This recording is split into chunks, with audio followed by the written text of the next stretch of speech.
Hi everyone, welcome to my EdTech Summary of Learning. I am so excited to share with you what I have learned throughout the course and my excitement to move forward in education technology world. Before heading into this course, I honestly thought I would be stuck writing a bunch of papers about technology and how we can use it in education. I was very pleasantly surprised as I read through the syllabus and the excitement for this course began. As it turns out, papers were not the case, and instead we were getting the chance to actually participate in the digital world. One of the main goals of this class was to expand and start developing our personal learning network. The first time Katia said the term PLN in class, I had absolutely no idea what it meant, so a simple definition of it is a self-directed learning space which contains tools to gather, organize, and create knowledge that is specialized to an individual's goals and needs.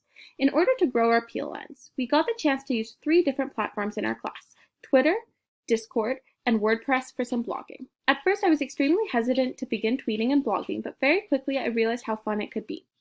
I really enjoyed Twitter because it was a place where I could do some professional development through ed chats, share resources with other students, and gather information from other educators. I know that teaching is not easy, and as I head into my internship, having the connections I've made on Twitter will really benefit me moving into that. Not only did I get to connect with the other students in the class, but educators from all around the world, and we all get to support the learning of each other and collaborate to solve issues. As for blogging, I've done it before in previous classes, but my blog was nowhere near as organized or entertaining as it is now. One of my favorite things to do each week was to make up my blog for my learning project. Deciding where to put pictures or how to make the post a more interesting read was great. It also opened the chance for me to feel a bit better about the result of my project, as the comments from other classmates were always so positive and encouraging.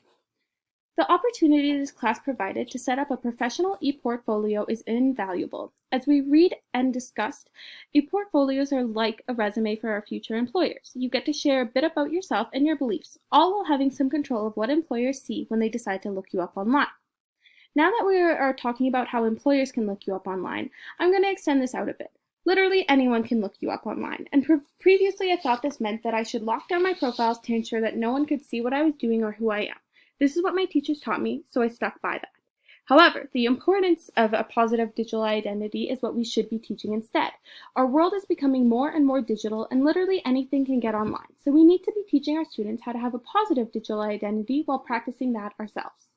Having a positive digital footprint is important, and one way we learned how to do this is through Ribble's 9 elements of digital citizenship. In this, he outlines how to become a proper digital citizen, someone who is responsible and empowers others while starting to understand that our actions have consequences. Nowadays, everyone is using their technology to chat with others, which has opened so much more opportunity for collaboration and communication.